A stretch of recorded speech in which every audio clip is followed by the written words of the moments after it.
Hi, this is CA Jyoti Deshwal and I welcome you all again to another lecture of CA Final Audit Regular Batch। इस class में आपका बहुत बहुत स्वागत है और आज की इस क्लास में we are going to start with module number 2। आपका चैप्टर नंबर 7 तक हम खत्म कर चुके हैं और इस पर्टिकुलर क्लास से हम शुरू करने वाले हैं आपका एक नया चैप्टर। सिर्फ चैप्टर ही नया नहीं है आपका चैप्टर नंबर 8, बल्कि यहां से आपका मॉड्यूल नंबर 2 भी शुरू हो रहा है। And let me tell you something, this is one of the most important module of your syllabus. Reason being, जितने भी आपके नए चैप्टर ऐड हुए हैं वो मोस्ट ऑफ द चैप्टर इसी मॉड्यूल के अंदर कवर हैं। मतलब आपको बहुत सारी नई चीजें इस मॉड्यूल के अंदर सीखने को मिलेगी, तो आपको बहुत ध्यान से लेक्चर्स को देखना है, राइट। आज की हमारी क्लास का एजेंडा क्या होगा? आज की हमारी क्लास के अंदर हमें 2 स्टैंडर्ड्स को कवर करना है। दैट इज, सबसे पहले एसए नंबर 800 को we have to finish and then हमारा फोकस जाएगा एसए नंबर 805 के ऊपर, राइट। बहुत ही ये सिंपल से स्टैंडर्ड है, थोड़ी सी कंफ्यूजन आपको एसए नंबर 805 करते हुए हो सकती है, तो आपको घबराना नहीं है। रीजन बीइंग, एक बार जब हम एसए नंबर 805 कवर करेंगे आपके लिए चीजें कॉम्प्लिकेटेड लगेंगी आपको, लेकिन जब बाद में पूरा स्टैंडर्ड खत्म हो जाएगा और मैं आपको समराइज कराऊंगी, रिवाइज कराऊंगी, आपके लिए ये स्टैंडर्ड को याद करना, समझना विल बी वेरी इजी। सो किसी भी पॉइंट ऑफ टाइम पे आपको डरना नहीं है कि ये स्टैंडर्ड आपके लिए मुश्किल आपको लग रहे हैं। मैंने क्यों बोली ये बात? क्योंकि आपके ये जो स्टैंडर्ड्स हैं ये नए हैं सिलेबस में, तो मतलब जो स्टैंडर्ड्स के अंदर टर्म्स का यूज हो रहा है उसके साथ आप फेमिलियर अभी नहीं हो, राइट। आप इंटर में भी जो स्टैंडर्ड्स पढ़ते हो वो अप टू 700 की सीरीज तक ही होते हैं।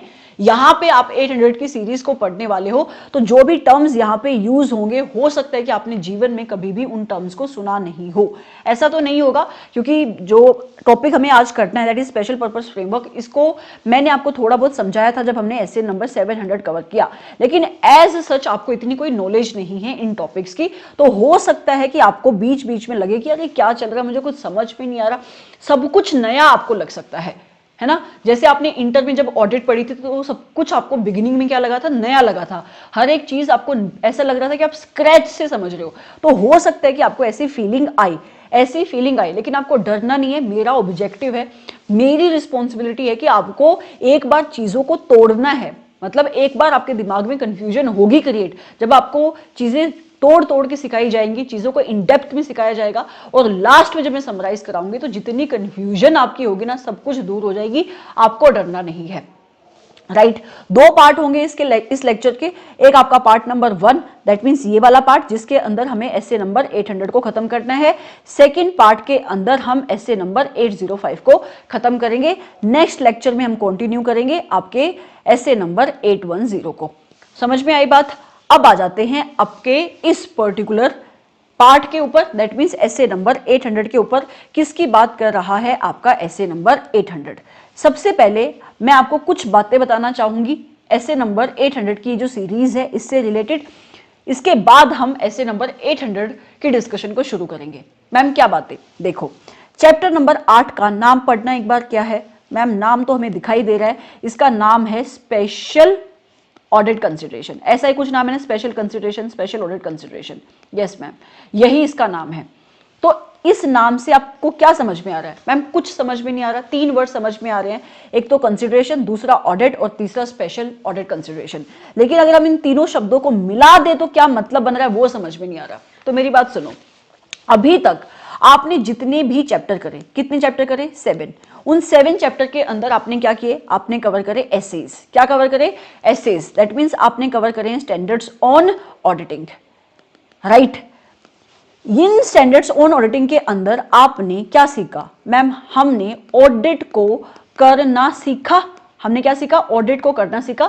मतलब आपका ऑडिटर एक्सेप्टेंस कैसे देगा, अपने ऑब्जेक्टिव को कैसे समझेगा, प्लानिंग कैसे करेगा, अपने रैप कैसे लगाएगा, फैप कैसे लगाएगा, ऑडिटर अपने ऑडिट एविडेंसेस को कलेक्ट कैसे करेगा, और जब ऑडिटर को ऑडिट एविडेंसेस मिल जाएंगे अल्टीमेटली कैसे उसको इवेलुएट करना है कि क्या ये audit evidences sufficient and appropriate audit evidences है या नहीं, और उनको बेस बनाकर ऑडिटर को अपना ओपिनियन इशू कर देना था। और ऐसे हमारा एसए नंबर 700 की सीरीज खत्म हो गई, है ना। मतलब अगर आप देखोगे ना, जो भी आपने स्टैंडर्ड कवर करे 200 की सीरीज से लेकर 700 की सीरीज तक, आप अपनी ऑडिट खत्म कर चुके हो, है ना। और आपका ऑडिटर अपनी ऑडिट रिपोर्ट को इशू कर चुका है। तो मैम हम इस चैप्टर नंबर 8 के अंदर क्या कर रहे हैं, क्योंकि अगर ऑडिटर ऑडिट खत्म कर चुका है तो क्या ऐसा नहीं है कि स्टैंडर्ड्स भी खत्म हो जाने चाहिए, मतलब कि आपके स्टैंडर्ड्स ऑन ऑडिटिंग भी खत्म हो जाने चाहिए। तो मैं बोलूंगी कि यस, होना तो ऐसा ही चाहिए। ये आपका जो चैप्टर नंबर 8 है इसके अंदर है तो स्टैंडर्ड्स ऑन ऑडिटिंग ही, लेकिन ये आपकी नॉर्मल ऑडिट की सिचुएशन में अप्लाई होने वाले स्टैंडर्ड्स ऑन ऑडिटिंग नहीं है। इसका मतलब क्या हुआ कि आपका ऑडिटर जब एक स्पेसिफिक ऑडिट एंगेजमेंट को परफॉर्म कर रहा होगा उस टाइम पे आपके ऑडिटर को इन एसए नंबर 800 की सीरीज के स्टैंडर्ड्स को अप्लाई करना है, इनकी रिक्वायरमेंट के साथ कंप्लाई करना है। ये 3 स्टैंडर्ड्स जो इस चैप्टर के अंदर कवर हैं, दैट इज 800, 805 एंड 810, ये आपके ऑडिटर के ऊपर कुछ स्पेशल ऑडिट कंसिडरेशन को कंसीडर करने की रिस्पॉन्सिबिलिटी लगाते हैं इन स्पेसिफिक सिचुएशन। अगर आप देखोगे इस नाम को तो नाम क्या है, स्पेशल ऑडिट कंसिडरेशन।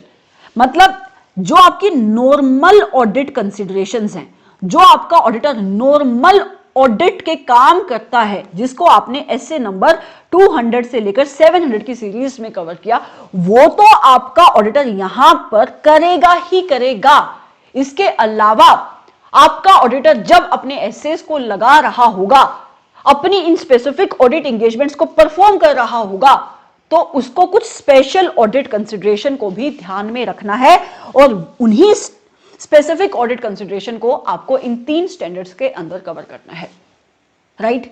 तो पहली चीज तुम्हें क्या समझ में आई कि जो अभी तक हमने पढ़ा, जितने भी स्टैंडर्ड्स हमने कवर करे, वो तो अप्लाई होंगे ही होंगे, क्योंकि बात तो अभी भी ऑडिट की ही हो रही है। इसके अलावा जो स्पेसिफिक सिचुएशंस इन 3 स्टैंडर्ड्स के अंदर मेंशन है, आपका ऑडिटर जब उन सिचुएशंस में ऑडिट करेगा तो उसको कुछ एडिशनल ऑडिट कंसिडरेशन भी देखनी पड़ेगी, कुछ स्पेशल ऑडिट कंसिडरेशन भी देखनी पड़ेगी। ओके मैम, अब बताना जरा ये एसए नंबर 800 किसकी बात करता है। एसए नंबर 800 बात करता है special audit consideration, special audit consideration in a situations जहां पर आपका ऑडिटर ऑडिट कर रहा है स्पेशल पर्पस फाइनेंशियल स्टेटमेंट की। किसकी ऑडिट कर रहा है? स्पेशल पर्पस फाइनेंशियल स्टेटमेंट की। मैम अभी तक हमने जो ऑडिट करी, क्या वो स्पेशल पर्पस फाइनेंशियल स्टेटमेंट की ऑडिट नहीं थी? Answer is no. तो फिर मैम वो कौन सी फाइनेंशियल स्टेटमेंट की ऑडिट थी? वो थी आपकी जनरल पर्पस फाइनेंशियल स्टेटमेंट की ऑडिट। मैम इन स्पेशल पर्पस फाइनेंशियल स्टेटमेंट और जनरल पर्पस फाइनेंशियल स्टेटमेंट के बीच में डिफरेंस क्या होता है? तो जो फाइनेंशियल स्टेटमेंट तुम्हारी मैनेजमेंट बनाती है using the general purpose framework, उसे कहा जाता है जनरल पर्पस फाइनेंशियल स्टेटमेंट। और जो फाइनेंशियल स्टेटमेंट तुम्हारी मैनेजमेंट बनाती है using the special purpose framework, उसे कहा जाता है special purpose financial statement. Ma'am अभी भी हमें चीजें क्लियर नहीं हुई, अब थोड़ा सा और बताओ। जनरल पर्पस फाइनेंशियल स्टेटमेंट ऐसी फाइनेंशियल स्टेटमेंट होती हैं जो तुम्हारी मैनेजमेंट जनरल पर्पस फ्रेमवर्क के अकॉर्डिंग बनाती है। मतलब एक ऐसा फ्रेमवर्क जो केटर करता है common financial needs of the users of financial statements. मतलब जो आपकी कॉमन नीड्स हैं ऑफ द यूजर्स, जो आपके कॉमन यूजर्स हैं फाइनेंशियल स्टेटमेंट की, उनकी नीड्स को जो फ्रेमवर्क केटर करता है वो होता है जनरल पर्पस फ्रेमवर्क। और जो फ्रेमवर्क यूज करके, मतलब इस जनरल पर्पस फ्रेमवर्क को यूज करके तुम्हारी मैनेजमेंट जिन फाइनेंशियल स्टेटमेंट को बनाती है उन्हें कहा जाता है जनरल पर्पस फाइनेंशियल स्टेटमेंट। मतलब यहां पे जो नीड्स है मेरे यूजर की वो कॉमन नीड्स है, मतलब जो हमारे लार्ज यूजर्स हैं वो किस टाइप की इंफॉर्मेशन से इन्फ्लुएंस्ड होते हैं उसको केटर करता है जनरल पर्पस फ्रेमवर्क। जैसे तुम्हारे एएस हो गए, इंडेस हो गए, है ना। एंड तुम्हारी मैनेजमेंट जिस फ्रेमवर्क को यूज करके आपकी फाइनेंशियल स्टेटमेंट बनाएगी उसको कहते हैं general purpose financial statement. Whereas special purpose framework cater करता है नीड्स ऑफ स्पेसिफिक यूजर। किसकी नीड्स? स्पेसिफिक यूजर्स की। और तुम्हारी मैनेजमेंट जब इस स्पेशल पर्पस फ्रेमवर्क को यूज करके आपकी फाइनेंशियल स्टेटमेंट बनाएगी, उसे कहा जाता है special purpose financial statement. Example, मान लो कि तुम्हारी एंटिटी जाती है किसी बैंक के पास, किसके पास? बैंक के पास, किसी लेंडर के पास, और एंटिटी कहती है कि मुझे लोन दे दो। बैंक कहता है लोन तो मैं दे दूंगा, लेकिन ये जो तुम फाइनेंशियल इंफॉर्मेशन लेकर आए हो, मुझे इसके अलावा भी कुछ और चाहिए। तो मैनेजमेंट ने बोला बताओ क्या चाहिए? तो इन्होंने बोला कि आप मुझे ना एक फाइनेंशियल एनालिसिस बनवा के लेकर आओ, और जिस बेसिस पर तुम इस फाइनेंशियल एनालिसिस को बनवाओगे वो बेसिस होना चाहिए तुम्हारा कैश की डिसबर्समेंट एंड कैश की कलेक्शन। कैश की डिसबर्समेंट एंड कैश की कलेक्शन तुम्हारा बेसिस होना चाहिए, राइट? मतलब तुम यहां पर जब इस फाइनेंशियल एनालिसिस को बनाओगे, उसके अंदर तुम कोई भी अक्रूवल बेसिस पे खर्चा इनकम बुक नहीं करोगे। एंड अकॉर्डिंगली मैं देखना चाहता हूं कि तुम्हारी एंटिटी की फाइनेंशियल पोजीशन कैसी है, एंड तब मैं तुम्हें लोन दूंगा। अब तुम्हारी एंटिटी इस सिचुएशन में जो फाइनेंशियल फ्रेमवर्क यूज कर रही है, वो इस बैंक ने इसको बता दिया और इसने बेस बता दिया, तो ये फ्रेमवर्क क्या हो गया? तुम्हारा एक स्पेशल पर्पस फ्रेमवर्क हो गया। और एंटिटी ने जो अपना एनालिसिस बनाया, अपनी फाइनेंशियल स्टेटमेंट बनाई यूजिंग दिस फ्रेमवर्क, वो क्या हुई? स्पेशल पर्पस फाइनेंशियल स्टेटमेंट हुई, राइट? ऑडिटर का रोल क्या हुआ इसमें? ऑडिटर को अब तुम्हारी मैनेजमेंट अपॉइंट कर रही है कि इन स्पेशल पर्पस फाइनेंशियल स्टेटमेंट की ऑडिट कर दो, क्योंकि बैंक ने ये बोला है कि ये special purpose financial statement audited भी होनी चाहिए, राइट? तो उस पर्टिकुलर सिचुएशन में जहां पर तुम्हारे ऑडिटर को हायर किया गया to do the audit of the special purpose financial statements, वहां पर तुम्हारा एसए नंबर 800 बीच में आता है, और वो कहते हैं ऑडिट हो रही है तो मैं समझ रहा हूं, तो 200 से लेकर 700 तक के जो सीरीज के स्टैंडर्ड्स है वो तो लगेंगे ही लगेंगे, लेकिन ऑडिटर तुम्हें कुछ स्पेशल ऑडिट कंसिडरेशंस लेनी पड़ेगी, तुम्हें मेरी तरफ भी देखना पड़ेगा, मेरी रिक्वायरमेंट के साथ भी कंप्लाई करना पड़ेगा। समझ में आई बात? तो ये तुम्हें पता होना चाहिए कि आपके special purpose financial reporting framework होता क्या है और स्पेशल पर्पस फाइनेंशियल स्टेटमेंट किसे कहा जाता है, राइट? ऐसा फाइनेंशियल रिपोर्टिंग फ्रेमवर्क कोई लॉ रेगुलेशन भी प्रिस्क्राइब कर सकता है, कोई रेगुलेटर भी बता सकता है ना? फॉर एग्जांपल एमसी तुमसे कोई रिपोर्ट मंगवा रही है और वो तुम्हें बेसिस भी बता रही है कि तुम अपनी फाइनेंशियल स्टेटमेंट हमें ऐसे बना के दोगे, तो ये भी क्या हुआ? किसी रेगुलेटर ने तुम्हें बताया ना कि तुम्हें ऐसे अपनी फाइनेंशियल इंफॉर्मेशन बनानी है। और यहां पे जो पर्पस होती है वो स्पेसिफिक पर्पस होती है, जैसे कि तुम्हें बैंक से भी लोन लेना था, राइट? या फिर कोई कॉन्ट्रैक्ट, कोई कॉन्ट्रैक्चुअल एग्रीमेंट हो सकता है जिसके थ्रू रिक्वायरमेंट राइज हो सकती है for making the special purpose financial statements, right? So जहां पर तुम्हारे ऑडिटर को हायर किया जा रहा है for doing the audit of the special purpose financial statement, वहां पर एसए नंबर 800 की रिक्वायरमेंट एप्लीकेबल होगी। समझ में आई बात? अब तुम्हारी बुक के अंदर चलते हैं, बुक से हम कवर करेंगे आपका जो एसए नंबर 805 है, उसको हम नॉर्मल फ्लो में कवर करेंगे, जैसे हम नॉर्मली अभी तक आपके सारे के सारे स्टैंडर्ड्स कवर कर रहे थे, जो मैंने बिगिनिंग में जैसे कवर कराया था। दैट मीन्स पहले चार्ट से फिर बुक से। रीजन बीइंग जो आपका एसए नंबर 805 है वो थोड़ा सा टेक्निकल आपको लग सकता है कहीं कहीं पे, तो उस कंफ्यूजन को कम करने के लिए और खत्म करने के लिए उस पर्टिकुलर स्टैंडर्ड के ऊपर हम टाइम लगाएंगे। ये सिंपल सा स्टैंडर्ड है, ज्यादा कोई आपको मुश्किल होगी नहीं। ये इसका चार्ट है, आप चार्ट बना सकते हो, राइट? मैं आपको सीधा बुक के अंदर लेकर जा रही हूं। This is your S A number 800। लेकिन एसए नंबर 800 को शुरू करने से पहले थोड़ा सा इंट्रोडक्शन पढ़ लेते हैं चैप्टर के बारे में, क्या कह रहा है। ऑल्दो यहां से क्वेश्चन नहीं पूछा जाएगा, ये आपको सिर्फ रीड करना है, याद करने वाला इसमें कुछ नहीं है। बात किसकी हो रही है? स्पेशलाइज्ड एरिया की हो रही है, मतलब जहां पे तुम्हारा ऑडिटर स्पेसिफिक सिचुएशन में ऑडिट कर रहा है तो उसको कुछ स्पेशल ऑडिट कंसिडरेशंस लेनी पड़ेंगी। क्या करना पड़ेगा? कुछ स्पेशल ऑडिट कंसिडरेशंस लेनी पड़ेगी, राइट? इसने बोला कि स्पेशल ऑडिट कंसिडरेशन की नीड क्यों हुई। कहता है कि स्पेशल कंसिडरेशंस अप्लाई होती है in respect of the audit of financial statement जो प्रिपेयर्ड हुई हैं इन accordance with the special purpose framework, जिसको आप कहां पे कवर करोगे? एसए नंबर 800 में कवर करोगे, राइट? ऐसे ही तुम्हारा ऑडिटर स्पेशल कंसिडरेशन अप्लाई करता है जब तुम्हारा ऑडिटर ऑडिट कर रहा होता है सिंगल फाइनेंशियल स्टेटमेंट की या किसी स्पेसिफिक एलिमेंट की, आपके किसी अकाउंट या फिर आइटम ऑफ फाइनेंशियल स्टेटमेंट की, मैम इसका क्या मतलब हुआ, अभी के लिए भूल जाओ, इसका जो अगला एसे है 810 वहां पे तुम्हें इसको पढ़ना है, प्लीज भूल जाओ, क्योंकि मैं यहाँ पे इसको डिस्कस कराऊंगी, कोई सेंस नहीं बनती, फिर दोबारा से वहां पे डिस्कस होगा तो वेस्टेज ऑफ टाइम है, राइट। इसके अलावा भी तुम्हारे ऑडिटर की कुछ स्पेसिफिक रिस्पॉन्सिबिलिटीज हैं जो ऑडिटर के ऊपर डाली जाती है, उन किस केस में, जहां पर तुम्हारा ऑडिटर रिपोर्ट बनाता है समरी फाइनेंशियल स्टेटमेंट के ऊपर, और ये समरी फाइनेंशियल स्टेटमेंट कहां से ड्राइव हो रही है, उन फाइनेंशियल स्टेटमेंट के अंदर से ड्राइव हो रही है जिसकी ऑडिट तुम्हारे सेम ऑडिटर ने करी है। सेम ऑडिटर मतलब जिसने तुम्हारी एंटिटी की जनरल पर्पस फाइनेंशियल स्टेटमेंट की ऑडिट करी, complete set of financial statement की ऑडिट करी, वही तुम्हारा समरी फाइनेंशियल स्टेटमेंट की ऑडिट कर रहा है। उस पर्टिकुलर सिचुएशन में उसको एसए नंबर 810 के साथ भी कंप्लाई करना पड़ता है। अभी के लिए जो मैं बोल रही हूं उसको ध्यान से सुनो, इन दोनों पॉइंट्स को तुम भूल जाओ। जब तुम्हारा S A number 805 and S A number 810 खत्म हो जाएगा, तब तुम्हें बिना पढ़ाए ही समझ में आ जाएगा कि ये दो पॉइंट्स क्या हैं, राइट। इसने कुछ नहीं बोला, इसने बोला कि क्यों हमें स्पेशल कंसिडरेशन लेनी है, क्योंकि ये 3 टाइप की स्पेशल एंगेजमेंट आपका ऑडिटर परफॉर्म करता है, इस वजह से उसको स्पेसिफिक सिचुएशंस में स्पेशलाइज्ड ऑडिट एरिया के केस में स्पेशल ऑडिट कंसिडरेशन लेनी पड़ती है, राइट। अब आता है कौन कौन से स्टैंडर्ड यहां पे अप्लाई होंगे।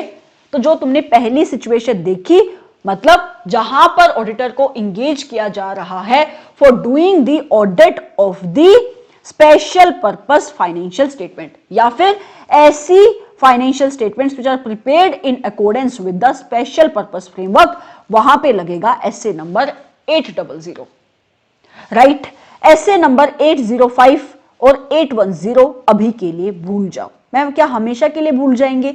आप इनको कभी भी नहीं कवर करवाओगे, मुझे कवर करवाने की जरूरत ही नहीं पड़ेगी जब हम आपका एसए नंबर 805 एंड 810 खत्म कर लेंगे इसके बाद। तो अभी जो आपका इस क्लास का फोकस है वो फोकस क्या है, एसए नंबर 800 जो बात करता है स्पेशल कंसिडरेशंस की। स्पेशल कंसिडरेशन किस केस में? In case of the audit of the financial statements जो तुम्हारी एंटिटी ने प्रिपेयर करी है इन accordance with the special purpose framework, जो मैंने तुम्हें अभी अभी एग्जांपल दिए कि स्पेशल पर्पस फ्रेमवर्क के एग्जांपल क्या हो सकते हैं। जैसे कि एक बैंक ने आपको बताया कि आप हमें कैश बेसिस पे अपना फाइनेंशियल एनालिसिस लेकर आओ, तो ये कैश बेसिस पे financial analysis banana is a special purpose framework. तुम्हारी एंटिटी जो अपनी फाइनेंशियल स्टेटमेंट कैश बेसिस पे बना रही है for the purpose of your bankers, तो उस पर्टिकुलर सिचुएशन में ये भी क्या हो जाएंगी, स्पेशल पर्पस फाइनेंशियल स्टेटमेंट हो जाएंगी। तो जहां पर तुम्हारा ऑडिटर ऑडिट कर रहा है ऐसी फाइनेंशियल स्टेटमेंट्स की जो प्रिपेयर की गई हैं इन accordance with the special purpose framework, वहां पर एसए नंबर 800 की रिक्वायरमेंट के साथ ऑडिटर को कंप्लाई करना पड़ेगा, in addition to all the requirements of standards जो हमने अभी तक पढ़े, राइट। कौन कौन से इश्यू तुम्हारा ये स्टैंडर्ड डील करता है, कौन कौन से इश्यू ये स्टैंडर्ड डील करता है? तो जो हम नॉर्मल ऑडिट में बात करते हैं ना, नॉर्मल ऑडिट में हम किस चीज की बात करते हैं कि तुम सबसे पहले अपने एंगेजमेंट को एक्सेप्टेंस दोगे, है ना। उसके बाद तुम ऑडिट की प्लानिंग करोगे, परफॉर्मेंस करोगे, एंड अल्टीमेटली ऑडिट को परफॉर्म करने के बाद जो भी तुम्हें ऑडिट एविडेंसेस मिलेंगे उसको बेस बनाकर तुम्हें अपने ओपिनियन को इशू कर देना है in the form of audit report. ये स्टैंडर्ड भी उन्हीं की बात करेगा, इनफैक्ट उन्हीं स्टैंडर्ड के अंदर कुछ स्पेशल कंसिडरेशन डलवाएगा ये, राइट। तो कहता है what are the those issues which are addressed by SA number 800। Standard कहता है that SA 800 deals with special consideration. किसके साथ डील कर रहा है? स्पेशल कंसिडरेशन के साथ डील कर रहा है जो एप्लीकेबल होंगी in respect of audit of those financial statements जो तुम्हारी एंटिटी ने कैसे बनाई है, as per special purpose framework बनाई है। कैसे बनाई है? As per special purpose framework बनाई है, राइट। एसए नंबर 800 एड्रेस करता है special consideration.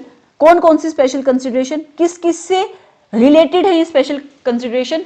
These are related to, these are relevant to following. Number 1, acceptance of the engagement, मतलब कि जब कोई एंटिटी तुम्हारे पास आती है और कहती है कि मेरी स्पेशल पर्पस फाइनेंशियल स्टेटमेंट की ऑडिट कर दो, इस एंगेजमेंट के लिए तुम्हें हायर कर रही है, तो तुम्हारा ऑडिटर इसकी एक्सेप्टेंस कब देगा, राइट। इसके बाद तुम्हारा ऑडिटर प्लानिंग कैसे करेगा, परफॉर्मेंस कैसे करेगा इस एंगेजमेंट की, परफॉर्मेंस करने के बाद तुम क्या करते हो, ओपिनियन कैसे फॉर्म करोगे, एंड अल्टीमेटली रिपोर्टिंग कैसे होगी इन फाइनेंशियल स्टेटमेंट्स के ऊपर। नॉर्मल बातें हैं, पुरानी बातें हैं, ठीक है, बट ये बहुत इंपॉर्टेंट है। वैसे बात तो ये भी पुरानी है क्या, बट जो आपका ऑडिटर ओपिनियन देता है ना, that opinion is not for the purpose of expressing an opinion on the effectiveness of the internal control of your organization।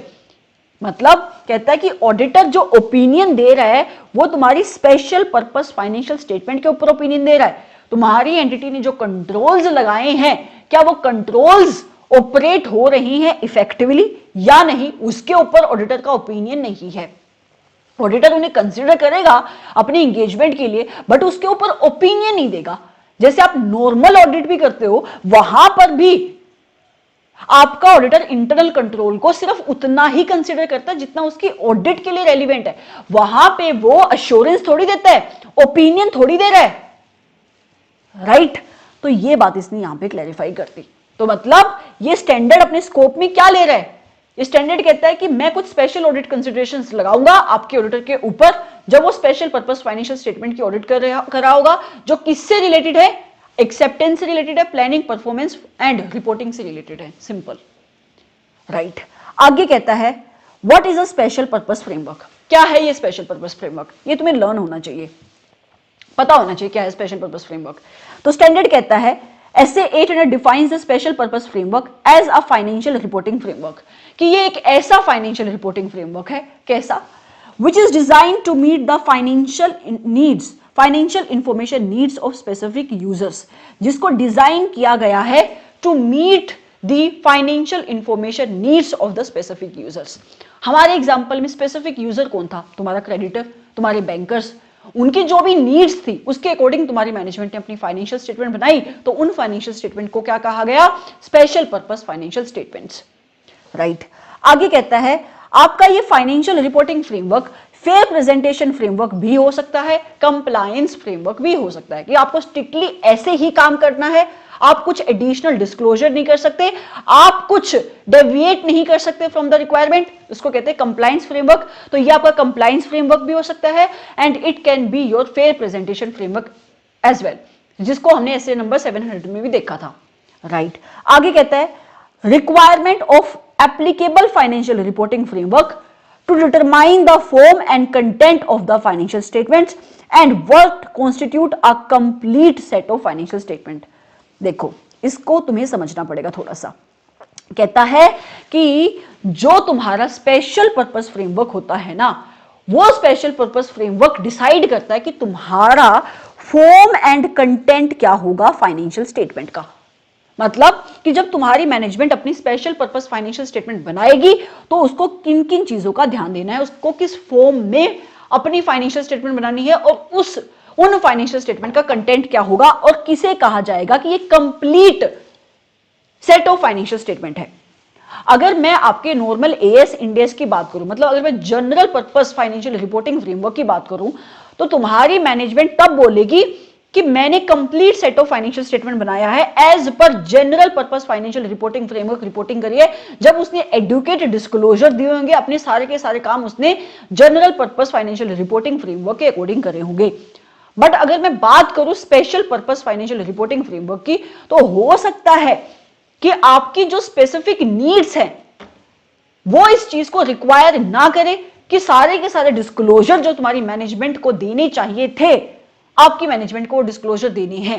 मतलब आपकी मैनेजमेंट कुछ डिस्क्लोजर को अगर नहीं भी देगी तो भी इन्हें आप क्या बोल पाओगे कि ये complete set of financial statement है, प्रोवाइडेड दैट ये तुम्हारी जो स्पेसिफिक नीड्स हैं यूजर्स ऑफ फाइनेंशियल स्टेटमेंट की, उनको मीट कर रहे हो। जैसे कि वैसे तो हम नॉर्मल जब अकाउंटिंग करते हैं तो अक्रूवल बेसिस पे अकाउंटिंग करते हैं, उसे हम बोलेंगे कि सही वे से तुम्हारी अकाउंटिंग हुई है, राइट? लेकिन जो अभी मैंने आपको एग्जांपल दिया कि special purpose financial reporting framework की अगर हम बात करें, तो वहां पे फाइनेंशियल स्टेटमेंट तुम्हारा बैंकर बोल रहा है कि तुम बनाओ कैश बेसिस पे, है ना।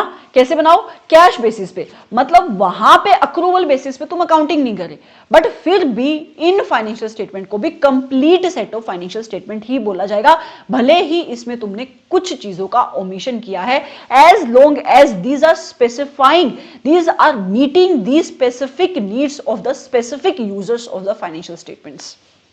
This is what this line means.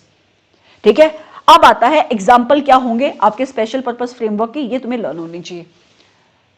Number 1, cash receipt, जो मैंने आपको अभी बताया, and disbursement basis of accounting, मतलब तुम्हारी एंटिटी कैश कितना ले रही है और कितना डिसबर्स करी, कितना पे करी है। जब तुम्हारी एंटिटी ऐसे बेसिस ऑफ अकाउंटिंग, मतलब इस फ्रेमवर्क को यूज करके अपनी कैश फ्लो की इंफॉर्मेशन ड्राइव करिए, that may be requested to prepare for the creditors, मतलब आपके क्रेडिटर्स ने ऐसा बोला होगा कि अगर आपको लोन चाहिए तो आप इस बेसिस पे फाइनेंशियल स्टेटमेंट मुझे बनाकर लेकर आओ, जिसके अंदर कोई भी अक्रूवल की एंट्री नहीं होनी चाहिए। तो ये क्या होगा, ये क्या हुआ, ये तुम्हारा स्पेशल रिपोर्टिंग फ्रेमवर्क हुआ, राइट। उसके बाद the financial reporting provisions which are established by any regulator, से भी तुम्हें कहता है कि तुम इस वे से फाइनेंशियल स्टेटमेंट बनाओ, राइट। आरओसी कह रहा है कि तुम इस वे से फाइनेंशियल स्टेटमेंट बनाओ। तो अगर कोई तुम्हारा रेगुलेटर रिपोर्टिंग प्रोविजन को प्रिस्क्राइब कर रहा है, कोई रेगुलेटर रिपोर्टिंग प्रोविजन को प्रिस्क्राइब कर रहा है to meet the requirement of that regulator, तो वो क्या हो जाएगा, special purpose financial reporting framework. और जो फाइनेंशियल स्टेटमेंट तुम्हारी एंटिटी बनाएगी वो फाइनेंशियल स्टेटमेंट क्या होगी, स्पेशल पर्पस फाइनेंशियल स्टेटमेंट। आगे कहता है कि financial reporting provision of any contract such as bond, indenture, मतलब बॉन्ड के जो टर्म्स एंड कंडीशन है, कोई लोन का एग्रीमेंट है, कोई प्रोजेक्ट का ग्रांट है, वो फ्रेमवर्क भी तुम्हारा क्या होगा, special purpose financial reporting framework होगा। मतलब कोई आप एग्रीमेंट के अंदर एंटर कर रहे हो फॉर एनी पर्पस, और वो एग्रीमेंट कहता है, फॉर एग्जांपल तुम ग्रांट ले रहे हो किसी प्रोजेक्ट के लिए, ग्रांट तुम्हें चाहिए तो तुम हमें अपनी फाइनेंशियल स्टेटमेंट को, जो भी तुम्हारा टर्म्स एंड कंडीशन, जो भी कॉन्ट्रैक्ट है हमने एंटर किया, उसके अकॉर्डिंग बनवा के लेकर आओ, राइट। तो ये भी क्या होगा, special purpose financial reporting framework होगा। एक चीज तुम लिख लो जो तुम्हारी बुक के अंदर नहीं बट तुम्हें पता होना चाहिए, क्या, कि जो फाइनेंशियल स्टेटमेंट तुम्हारी एंटिटी बनाती है फॉर टैक्स पर्पसेस, मतलब जो तुम्हारी फॉर्म 3CA और 3CB में जाती है टैक्स ऑडिट में, वो तुम्हारा स्पेशल पर्पस फाइनेंशियल स्टेटमेंट नहीं होती, वो तुम्हारी जनरल पर्पस फाइनेंशियल स्टेटमेंट्स होती हैं। 1 नंबर का क्वेश्चन शायद पूछ ले तो पता नहीं, क्या होती हैं तुम्हारी जनरल पर्पस फाइनेंशियल स्टेटमेंट्स होती हैं। ओके, अब आ जाओ, ये तुम्हें याद करना है examples of special purpose framework. I want you to learn these examples. अब आता है considerations when accepting such an engagement. मैंने सबसे पहले क्या बोला, ऑब्जेक्टिव क्या है कि ऑडिटर को कुछ स्पेशल ऑडिट कंसिडरेशन को लेना है जब वो इन एंगेजमेंट की एक्सेप्टेंस कर रहा होगा। तो सबसे पहले क्या आया, एक्सेप्टिंग सच एन एंगेजमेंट। तो ऑडिटर क्या चीजों को कंसिडर करेगा जब वो एक्सेप्टेंस देगा। आप मुझे बताओ, एसए नंबर 210 में तुम्हारा ऑडिटर क्या कंसिडर करता था। मैम, हमारा ऑडिटर तो कंसिडर करता था कि जो फाइनेंशियल रिपोर्टिंग फ्रेमवर्क तुम्हारी मैनेजमेंट ने यूज किया है, क्या वो फाइनेंशियल रिपोर्टिंग फ्रेमवर्क एक्सेप्टेबल भी है या नहीं है, तब ही वो हाँ बोलता था ऑडिट को, अदरवाइज तो वो हाँ नहीं बोलता था।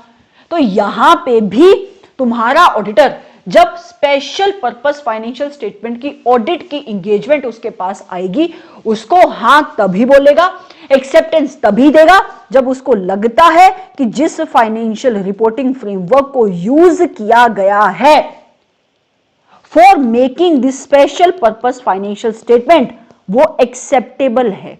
क्या है, एक्सेप्टेबल है, राइट। आ जाओ इधर, आपके ऑडिटर को डिटरमाइन करनी है एक्सेप्टेबिलिटी। पहली चीज वो क्या देखेगा, पहली चीज वो क्या देखेगा, पहली चीज देखेगा यूजर्स की नीड्स क्या है, जो आपके स्पेसिफिक यूजर्स हैं उनकी नीड्स क्या हैं। Auditor will determine the acceptability based upon the users needs. Standard कहता है, in case of the special purpose financial statements the financial information needs of intended user, जो उन स्पेशल पर्पस फाइनेंशियल स्टेटमेंट्स को use करने वाले हैं उनकी needs क्या हैं, this are the key factors in determining the acceptability of the financial reporting framework that is used in the preparations of the financial statement. ये बहुत इंपॉर्टेंट फैक्टर है इन डिटरमाइनिंग कि क्या तुम्हारी मैनेजमेंट ने जिस फाइनेंशियल रिपोर्टिंग फ्रेमवर्क को use किया है अपनी फाइनेंशियल स्टेटमेंट बनाने के लिए वो एक्सेप्टेबल है या नहीं है। क्या आया, नीड क्या है तुम्हारे इंटेंडेड यूजर्स की। ठीक है, दूसरी चीज जो तुम्हारे ऑडिटर को कंसिडर करनी है, जहां पर ये एक स्पेसिफिक सिचुएशन है, कौन सी स्पेसिफिक सिचुएशन, जहां पर तुम्हारी मैनेजमेंट अपने फाइनेंशियल रिपोर्टिंग फ्रेमवर्क को, जिस फाइनेंशियल रिपोर्टिंग फ्रेमवर्क को यूज कर रही है स्पेशल पर्पस फाइनेंशियल स्टेटमेंट बनाने के लिए, वो फाइनेंशियल रिपोर्टिंग फ्रेमवर्क तुम्हारी ऑर्गेनाइजेशन, मतलब तुम्हारी एंटिटी जिस फ्रेमवर्क को यूज कर रही है उसको कौन बना रहा है, कौन एस्टैब्लिश कर रहा है, कोई स्टैंडर्ड सेटिंग ऑर्गेनाइजेशन एस्टैब्लिश कर रही है। कौन एस्टैब्लिश कर रहा है, स्टैंडर्ड सेटिंग ऑर्गेनाइजेशन एस्टैब्लिश कर रही है। जैसे तुम्हारी एक सस्टेनेबल डेवलपमेंट से रिलेटेड बहुत सारे आपके फ्रेमवर्क बनाने वाली एक ऑर्गेनाइजेशन है, राइट, जो अलग अलग इंडस्ट्री में अलग अलग टाइप के फ्रेमवर्क्स बनाती है। तो इन दैट पर्टिकुलर सिचुएशन तुम्हारे ऑडिटर को क्या देखना पड़ेगा in order to know that जिस फ्रेमवर्क को यूज किया जा रहा है वो एक्सेप्टेबल है या नहीं।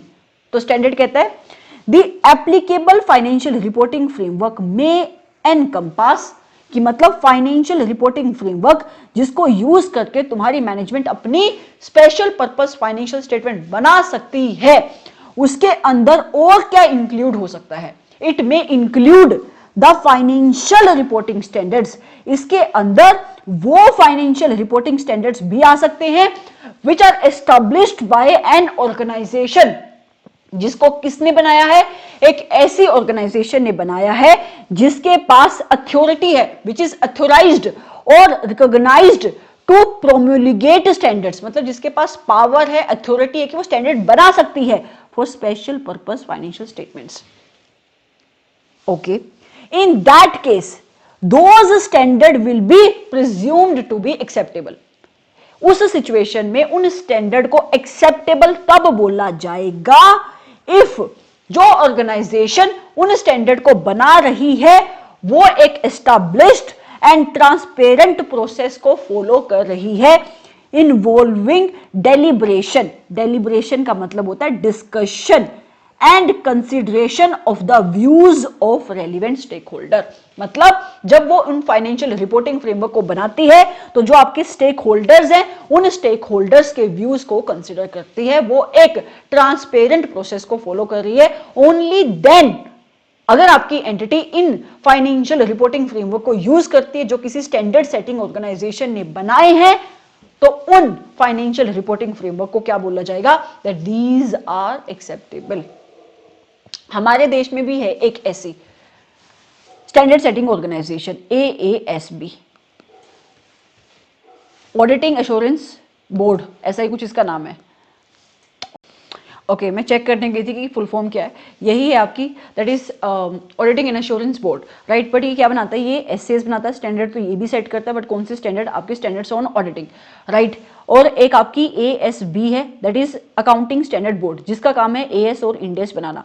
मतलब अगर तुम्हारी एंटिटी अपनी फाइनेंशियल स्टेटमेंट को बनाने के लिए, अपनी स्पेशल पर्पस फाइनेंशियल स्टेटमेंट को बनाने के लिए एक ऐसे फाइनेंशियल रिपोर्टिंग फ्रेमवर्क का यूज कर रही है जिसको किसने बनाया है, किसने प्रिस्क्राइब किया है, आपके किसी स्टैंडर्ड सेटिंग ऑर्गेनाइजेशन ने, तो उस फाइनेंशियल रिपोर्टिंग फ्रेमवर्क को एक्सेप्टेबल तब ही बोला जाएगा only when if that organisation follows an established and transparent process involving deliberation, मतलब डिस्कशन भी करते हैं, वो डिस्कशन को भी इंक्लूड करते हैं, आपके रेलिवेंट स्टेक होल्डर के व्यूज को भी कंसिडर करते हैं। ओनली देन इस फाइनेंशियल रिपोर्टिंग फ्रेमवर्क को तुम क्या बोलोगे, that it is acceptable financial reporting framework, right. कई बार ऐसा हो सकता है कि कोई लॉ और रेगुलेशन प्रिस्क्राइब कर देता है फाइनेंशियल रिपोर्टिंग फ्रेमवर्क को, जैसे कि तुम्हारे कोई रेगुलेटर हो गया, सेबी हो गया, तुम्हारा ROC हो गया, उसने प्रिस्क्राइब कर दिया कि according to these financial reporting provisions you have to make your special purpose financial statement. और आपकी मैनेजमेंट ने अगर अपनी फाइनेंशियल स्टेटमेंट को उन प्रोविजंस के अकॉर्डिंग बनाया है तो बोला जाएगा कि हाँ, special purpose financial statement have been prepared as per the acceptable financial reporting framework.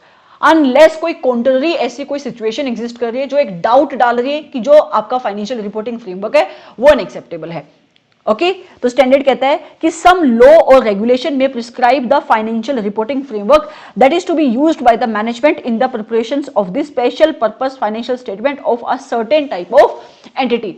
कहता है कि कुछ कानून, कुछ लॉ रेगुलेशन प्रिस्क्राइब कर देते हैं फाइनेंशियल रिपोर्टिंग फ्रेमवर्क को, जिस फाइनेंशियल रिपोर्टिंग फ्रेमवर्क को यूज करके तुम्हारी मैनेजमेंट क्या बनाती है, अपनी स्पेशल पर्पस फाइनेंशियल स्टेटमेंट बनाती है for a certain type of entity. जैसे कि आपकी रियल सेक्टर एंटिटीज होती हैं, तो वो अपनी फाइनेंशियल स्टेटमेंट एक स्पेसिफाइड फॉर्मेट के अंदर बनाती है जो वहां पे लगने वाले कानून ने प्रिस्क्राइब किया हुआ है।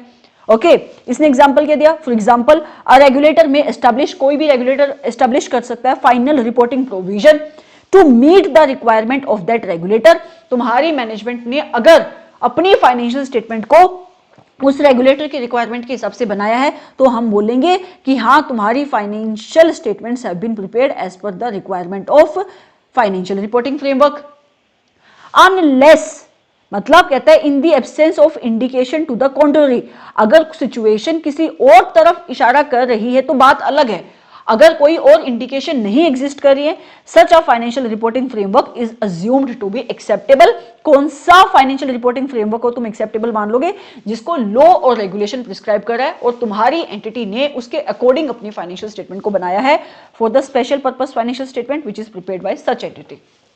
राइट, आगे क्या कहता है, जो तुम्हारा फाइनेंशियल रिपोर्टिंग फ्रेमवर्क है ना, जिसको तुम यूज कर रहे हो, इस पे जी लगा लो, जो तुम यूज कर रहे हो, it is supplemented by any legislative और रेगुलेटरी रिक्वायरमेंट। इसका मतलब क्या हुआ कि तुम्हारी एंटिटी जिस फाइनेंशियल रिपोर्टिंग फ्रेमवर्क को यूज करके अपनी फाइनेंशियल स्टेटमेंट बना रही है, इसके साथ साथ कुछ एडिशनल, कुछ सप्लीमेंट्री रिक्वायरमेंट भी लगती है तुम्हारे ऊपर किसी कानून की। तो उस सिचुएशन में जो हमने एसए नंबर 210 में भी देखा था एक ऐसा पॉइंट कि तुम्हारे ऑडिटर को देखना पड़ता है कि जो लॉ और रेगुलेशन की रिक्वायरमेंट है, क्या उनके बीच में और आपके फाइनेंशियल रिपोर्टिंग स्टैंडर्ड के बीच में कोई कॉन्ट्राडिक्शन है। अगर कोई कॉन्ट्राडिक्शन नहीं है तो ठीक है, लेकिन अगर कॉन्ट्राडिक्शन है तो क्या उन एडिशनल रिक्वायरमेंट को मीट किया जा सकता है by giving the additional disclosure. अगर ऐसा है तो भी एक्सेप्टेबल होगा, है ना। तो स्टैंडर्ड क्या कहता है, where the financial reporting standards refer to above are supplemented by legislative और रेगुलेटरी रिक्वायरमेंट। मतलब जो आपके फाइनेंशियल रिपोर्टिंग स्टैंडर्ड है उनको कौन सप्लीमेंट कर रहा है, मतलब उन रिक्वायरमेंट के साथ साथ आपकी एंटिटी को क्या और रिक्वायरमेंट के साथ कंप्लाई करना पड़ेगा, एनी अदर लेजिस्लेटिव या रेगुलेटरी रिक्वायरमेंट के साथ कंप्लाई करना पड़ सकता है। एसए नंबर 210 कहता है it requires that your auditor is to determine, auditor को क्या देखना पड़ेगा, जो मैंने आपको अभी अभी बताया कि क्या कोई कॉन्फ्लिक्ट एग्जिस्ट कर रहा है between the financial reporting standards, आपकी जो रिक्वायरमेंट फाइनेंशियल रिपोर्टिंग स्टैंडर्ड लगा रहे हैं, एंड एडिशनल रिक्वायरमेंट जो कौन लगा रहा है, जो लगा रहा है आपका law and regulation, and prescribe करेगा कि कौन कौन से एक्शन में be taken by the auditor अगर कॉन्फ्लिक्ट एग्जिस्ट करता है। तो वहां पे हमने क्या देखा था कि क्या इस कॉन्फ्लिक्ट को तुम रिजोल्व कर सकते हो या एडिशनल रिक्वायरमेंट को तुम क्या कर सकते हो, मीट कर सकते हो through giving the additional disclosure. And अगर तुम्हारा फाइनेंशियल रिपोर्टिंग फ्रेमवर्क ऐसा है जिसको प्रिस्क्राइब कौन कर रहा है, जिसको प्रिस्क्राइब कर रही हैं कोई नॉन स्टैंडर्ड सोर्सेज, मतलब जैसे कि तुम्हारा कॉन्ट्रैक्ट हो गया, अभी हमने ऊपर देखा कि financial reporting framework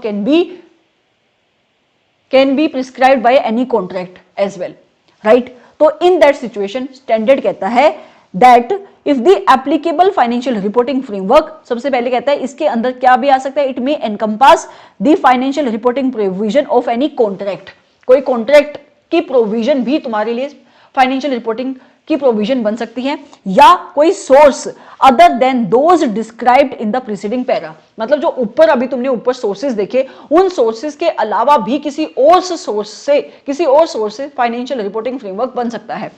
in that case उस सिचुएशन में उन सोर्सेज को इसने क्या बोला है, नॉन स्टैंडर्ड सोर्सेज बोला है, right. In that case the acceptability of the financial reporting framework in the circumstances of the engagement is determined. तो जब तुम्हारा ऑडिटर कंसीडर कर रहा होगा कि क्या इस फाइनेंशियल रिपोर्टिंग फ्रेमवर्क को मैं एक्सेप्टेबल मानूं या नहीं मानूं, your auditor will consider whether the financial reporting framework exhibit exhibit those attributes normally exhibited by acceptable financial reporting frameworks in accordance with the requirement of essay number 210। तो वो देखेगा कि जो नॉन स्टैंडर्ड सोर्सेज हैं या ये जो contract की वजह से फाइनेंशियल रिपोर्टिंग प्रोविजंस अराइज हो रही हैं, क्या ये फाइनेंशियल रिपोर्टिंग फ्रेमवर्क उन्हीं कैरेक्टरिस्टिक्स को एग्जिबिट कर रहा है जो नॉर्मली वो फाइनेंशियल रिपोर्टिंग फ्रेमवर्क एग्जिबिट करता है, जिसको तुम as per SA number 210 acceptable मानते हो, राइट। फिर इसने आगे क्या बोला, प्रोफेशनल जजमेंट का मैटर है जब तुम्हारा ऑडिटर देख रहा होगा स्पेशल पर्पस फ्रेमवर्क को। तो स्टैंडर्ड कहता है for this special purpose framework the relative importance of attribute, कि कौन सा एट्रीब्यूट कितना इंपॉर्टेंट है, आपको कैसे जज करना है कि फाइनेंशियल रिपोर्टिंग फ्रेमवर्क एक्सेप्टेबल है या नहीं। It is usually seen in the acceptable framework, it is a matter of the professional judgement, जो बेस्ड होगा स्पेसिफिक इंगेजमेंट के कंटेक्स्ट पे, मतलब इस इंगेजमेंट टू इंगेजमेंट डिफर करेगा। हम कर क्या रहे हैं, हम कर रहे हैं एक्सेप्टेंस की बात, मतलब कि तुम्हारे पास कोई क्लाइंट आता है और वो कहता है कि मेरी स्पेशल पर्पस फ्रेमवर्क से बनाई हुई फाइनेंशियल स्टेटमेंट की ऑडिट कर दो। तो ऐसे नंबर 800 कहता है कि ऑडिट तो मैं कर दूंगा, लेकिन मुझे स्पेसिफिक ऑडिट कंसिडरेशंस लेनी पड़ेंगी। सबसे पहले ऑडिट कंसिडरेशन कौन सी ली उसने, एक्सेप्टेंस से रिलेटेड। वो कहता है एक्सेप्टेंस देने से पहले जो ऐसे नंबर 210 ने मेरे ऊपर एक रिक्वायरमेंट लगाई है कि तेरे को ये डिटरमाइन करना है कि जिन फाइनेंशियल रिपोर्टिंग फ्रेमवर्क को यूज करके तेरी एंटिटी अपनी स्पेशल पर्पस फाइनेंशियल स्टेटमेंट बना रही है, क्या वो एक्सेप्टेबल है या नहीं। कैसे डिटरमाइन करेगा कि क्या फाइनेंशियल रिपोर्टिंग फ्रेमवर्क एक्सेप्टेबल है या नहीं। सबसे पहले उसने क्या देखा कि जो आपकी इंटेंडेड यूजर्स हैं उनकी इंफॉर्मेशन नीड्स क्या हैं। फिर उसने क्या देखा कि क्या ये फाइनेंशियल रिपोर्टिंग फ्रेमवर्क जिसको यूज करके तुम्हारी एंटिटी अपनी स्पेशल पर्पस फाइनेंशियल स्टेटमेंट बना रही है, क्या इस फाइनेंशियल रिपोर्टिंग फ्रेमवर्क को एस्टैब्लिश कोई स्टैंडर्ड सेटिंग ऑर्गेनाइजेशन कर रही है। अगर ऐसा है तो इस फाइनेंशियल रिपोर्टिंग फ्रेमवर्क को एक्सेप्टेबल तब ही माना जाएगा अगर वो स्टैंडर्ड सेटिंग ऑर्गेनाइजेशन एक ट्रांसपेरेंट प्रोसेस को फॉलो कर रही है, डेलिब्रेट प्रोसेस को फॉलो कर रही है, वो कंसीडर करती है views of your stakeholder. अगर कोई लॉ, कोई रेगुलेशन किसी फाइनेंशियल रिपोर्टिंग फ्रेमवर्क को प्रिस्क्राइब कर रहा है और तुम्हारी एंटिटी ने अपनी फाइनेंशियल रिपोर्टिंग फ्रेमवर्क को अपनी फाइनेंशियल स्टेटमेंट को उस फाइनेंशियल रिपोर्टिंग फ्रेमवर्क के अकॉर्डिंग बनाया है जिसको किसने प्रिस्क्राइब किया, किसी लॉ और रेगुलेशन को, तो उसको भी हम एक्सेप्टेबल मान लेंगे अगर कोई एविडेंस हमें दिखाई नहीं दे रहे टू द कॉन्ट्ररी, राइट। जहां पर जिस फाइनेंशियल रिपोर्टिंग फ्रेमवर्क को यूज करके तुम्हारी एंटिटी अपनी फाइनेंशियल स्टेटमेंट बना रही है, it is supplemented by any law और रेगुलेशन। तो ऑडिटर को देखना है कि जो कानून की रिक्वायरमेंट है और जो फाइनेंशियल रिपोर्टिंग फ्रेमवर्क की रिक्वायरमेंट है, दोनों के बीच में क्या कोई कॉन्फ्लिक्ट एग्जिस्ट करता है। अगर कॉन्फ्लिक्ट एग्जिस्ट करता है तो वहां पे उसको कॉन्फ्लिक्ट को रिजोल्व करना चाहिए और उसको ये देखना पड़ेगा कि क्या इस कॉन्फ्लिक्ट को रिजोल्व किया जा सकता है by giving the additional disclosures. फिर तुम्हारी एंटिटी ऐसे फाइनेंशियल रिपोर्टिंग फ्रेमवर्क के अकॉर्डिंग भी अपनी स्पेशल पर्पस फाइनेंशियल स्टेटमेंट बना सकती है जो नॉन स्टैंडर्ड सोर्सेज से ड्राइव हो रहे हैं, जैसे कि तुम्हारा कॉन्ट्रैक्ट हो गया। तो उस पर्टिकुलर सिचुएशन में इन फाइनेंशियल रिपोर्टिंग फ्रेमवर्क को एक्सेप्टेबल तभी माना जाएगा जब ये फाइनेंशियल रिपोर्टिंग फ्रेमवर्क उन कैरेक्टरिस्टिक्स को एग्जिबिट कर रहे हैं, शो कर रहे हैं जो नॉर्मली वो फाइनेंशियल रिपोर्टिंग फ्रेमवर्क शो करते हैं जिनको तुम एक्सेप्टेबल फाइनेंशियल रिपोर्टिंग कहते हो, फाइनेंशियल रिपोर्टिंग फ्रेमवर्क कहते हो एज पर एसए नंबर 210। तो ये सारे पॉइंट्स हैं जो हमने अभी भी देखे। समझ में आई बात। अब चलते हैं आगे। जब तुमने एक्सेप्ट कर ली इंगेजमेंट, इसके बाद तुम क्या करोगे, इसके बाद तुम करोगे अपनी इंगेजमेंट की प्लानिंग एंड परफॉर्मेंस। तो auditor will take this some of the consideration जब वो ऑडिट की प्लानिंग कर रहा होगा और ऑडिट को परफॉर्म कर रहा होगा। कौन कौन से आपकी स्टैंडर्ड को कंसीडर करना पड़ेगा। सबसे पहले कहता है कि आपने जो एसए नंबर 200 ने आपके ऊपर रिक्वायरमेंट लगाई है, आपके ऑडिटर को उन रिक्वायरमेंट के साथ कंप्लाई करना है। कौन सी रिक्वायरमेंट की बात हो रही है यहाँ पे, एथिकल रिक्वायरमेंट्स इंक्लूडिंग इंडिपेंडेंस। और एक और रिक्वायरमेंट है जो एसए नंबर 200 आपके ऊपर लगाता है, क्या कि जो भी तुम ऑडिट करोगे उस ऑडिट को तुम्हें एसएस के साथ कंप्लाई करते हुए करना है। यही बात यहां पे लिखी। स्टैंडर्ड कहता है SA number 200 requires the auditor to comply with a, कि उसको रेलिवेंट एथिकल रिक्वायरमेंट के साथ कंप्लाई करना है, including those relating to independence. कुछ समझाने वाली बात नहीं है। Relating to the financial statement audit engagement and जो भी तुम्हारे एसए रेलिवेंट है ऑडिट से, उन सारे के सारे एसएस का कंप्लायंस करते हुए तुम्हारे ऑडिटर को ऑडिट करनी है। इट ऑल्सो रिक्वायर्स कि तुम्हारा ऑडिटर हर एक रिक्वायरमेंट ऑफ स्टैंडर्ड के साथ कंप्लाई करेगा, अनलेस क्या देखा था ऐसे नंबर 200 में, या तो पूरा का पूरा स्टैंडर्ड ही एप्लीकेबल नहीं है, सिचुएशन ऐसे एग्जिस्ट कर रही है, या तुम्हारा स्टैंडर्ड क्या है, कंडीशनल स्टैंडर्ड है और वो कंडीशन वहां पे एग्जिस्ट नहीं कर रही। एग्जांपल लो एसए नंबर 610, यही एग्जांपल मैंने आपको तब दिया था जब हमने एसए नंबर 200 कवर किया था, कि मान लो एसए नंबर 610 उसी सिचुएशन में अप्लाई हो सकता है जहां पे एक इंटरनल ऑडिट फंक्शन है, और जिस एंटिटी की ऑडिट तुम्हारा ऑडिटर कर रहा है, अगर वहां पे इंटरनल ऑडिट फंक्शन है ही नहीं तो ये स्टैंडर्ड अप्लाई नहीं होगा। ओके, तो ये बात इसने ये करी। आगे कहता है कुछ एक्सेप्शनल सर्कमस्टांसेस ऐसे भी हो सकते हैं, ऑलरेडी ये सारी चीजें ऐसे नंबर 200 में डिस्कस हो चुकी हैं। कुछ एक्सेप्शनल सर्कमस्टांसेस ऐसे भी हो सकते हैं जहां पे ऑडिटर ये जज करता है, उसकी प्रोफेशनल जजमेंट ये कहती है कि it is important to depart from the requirement of standard, कि तेरे को स्टैंडर्ड की रिक्वायरमेंट के साथ कंप्लाई करने की जरूरत नहीं है, तो डिपार्चर कर जा by performing the alternative audit procedure. But उस सिचुएशन में उसको क्या करना पड़ेगा, ऑल्टरनेटिव ऑडिट प्रोसीजर परफॉर्म करने पड़ेंगे, ताकि वो अपने उस इंडिविजुअल ऑब्जेक्टिव के अंदर, उस इंडिविजुअल स्टैंडर्ड के अंदर जो ऑडिटर का एम सेट है, ऑब्जेक्टिव सेट है, उसको अचीव कर सके। तो बात क्या हुई यहां पे, क्या बोला इससे नंबर 200 ने, इसने बोला कि देखो जब आपका ऑडिटर अपनी special audit purpose financial statement की ऑडिट कर रहा होगा, उसकी प्लानिंग परफॉर्मेंस कर रहा होगा, तो जो ऐसे नंबर 200 ने आपके ऊपर रिक्वायरमेंट लगाई है relating to the ethical requirements and independence, उसके साथ कंप्लायंस करना है।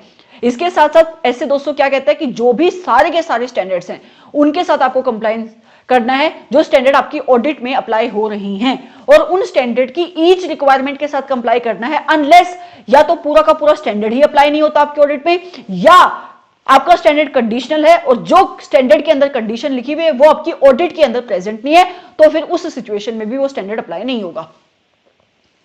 ठीक है, कुछ एक्सेप्शनल सर्कमस्टांसेस में ऐसा हो सकता है कि आपका ऑडिटर डिपार्ट कर सकता है, डेविएट कर सकता है from the requirement of the standard, तो उस पर्टिकुलर सिचुएशन में ऑडिटर को ऑल्टरनेटिव ऑडिट प्रोसीजर परफॉर्म करने पड़ते हैं in order to achieve the objective which is stated in the respective standard.